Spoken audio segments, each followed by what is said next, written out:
Ya, Assalamualaikum warahmatullahi wabarakatuh. Sobat Nizam, kembali lagi ya. Kita masih sinau buku tafsir ilmi, tafsir ayat-ayat sains dalam Al-Quran. Jadi, saya mempunyai buku, ini banyak sekali judulnya, sekitar ada 13 judul. Ya, ini memang berhubungan dengan sains Al-Quran. Apa maksudnya? Misalkan ini, satu buku yang kemarin saya bacakan adalah mengenai penciptaan manusia.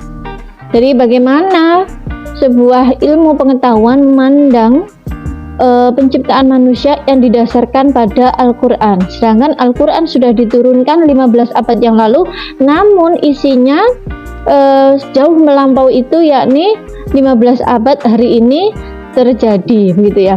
Nah, kemarin saya mencontohkan ilmuwan Perancis Maurice Bucaille ya, karena beliau meneliti mumi Fir'aun ya, meneliti mumi Fir'aun yang dimana dalam penelitiannya Maurice Bucaille ini menemukan garam pada tubuh Fir'aun yang dalam yang kita yakini ya umat muslim bahwa Fir'aun ini mati tenggelam dalam Laut Merah, seperti itu. Yang kedua ya, dasarnya adalah di Al-Quran ini terdapat banyak sekali tuntunan hidup ya. Misalkan ada 200 sampai 250 ayat ini mengenai hukum ya.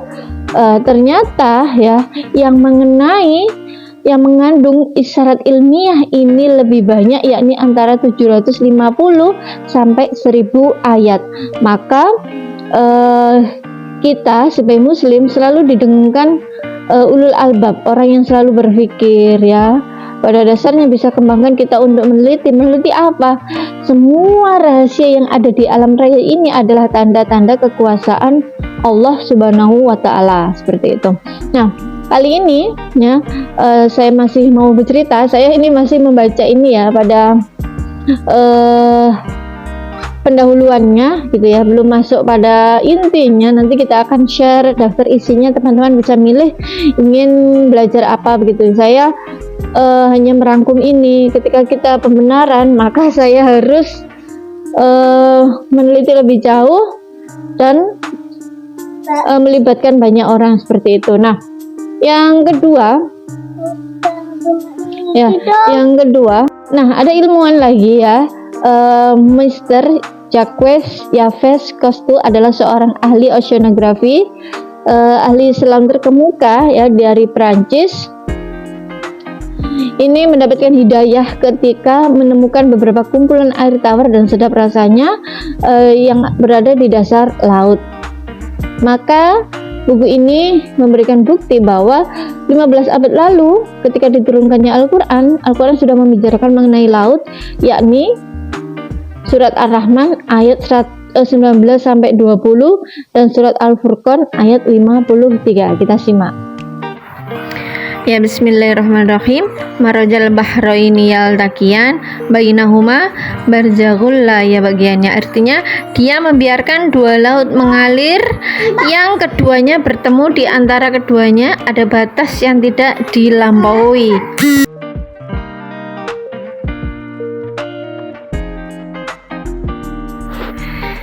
Mr. Jacob ya, ketika mendapati peristiwa seperti itu, beliau menceritakan kejadian itu pada temannya, seorang profesor muslim.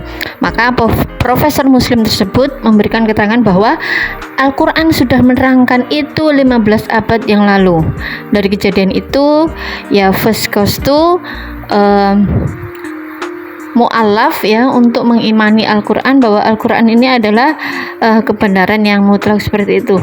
Namun secara ilmiah ya kita wajib untuk mempelajarinya secara ilmiah. Bagaimana ya sebuah air itu di lautan rasanya tawar. Ini berkenaan dengan ilmu disiplin lain ya, ilmu fisika, oceanografi dan lain sebagainya. Di tafsir ilmi itu diterangkan secara ilmiah bagaimana disiplin ilmu lain ini menerangkan air tawar dan asin bertemu seperti ada batas. Nah, inilah tanda-tanda kekuasaan Allah yang menyebar luas di seluruh jagat raya.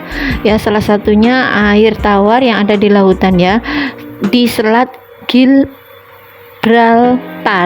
merupakan tempat dua air laut yang bersanding tetapi tidak tercampur ya. ini terletak di benua Eropa dan Afrika. Fenomena ini disebut juga sebagai tanda-tanda kebesaran Allah Subhanahu wa taala agar manusia selalu beriman. Nah, namun secara ilmiah di buku ini ya, tafsir ilmi, memang adanya perbedaan tekanan, perbedaan unsur yang ada di kedua air tersebut, itu yang menyebabkan seperti ada batas yang memisahkan antara air tawar dan air laut. Subhanallah ya. Ini jelas bukan buatan manusia, pasti ada yang merencanakan, ada yang merancang, yakni Allah Subhanahu wa taala. Inilah sebuah iktibar ya, sebuah contoh, sebuah iktibar yang harus kita menjadikan teladan bahwa kekuasaan Allah ini tidak ada batasnya. Semoga apa yang saya sampaikan ini memberikan manfaat ya. Jangan lupa like, komen, dan subscribe. Saya akan membagikan judul-judul yang lain yang berkenaan dengan sains Al-Quran. Terima kasih.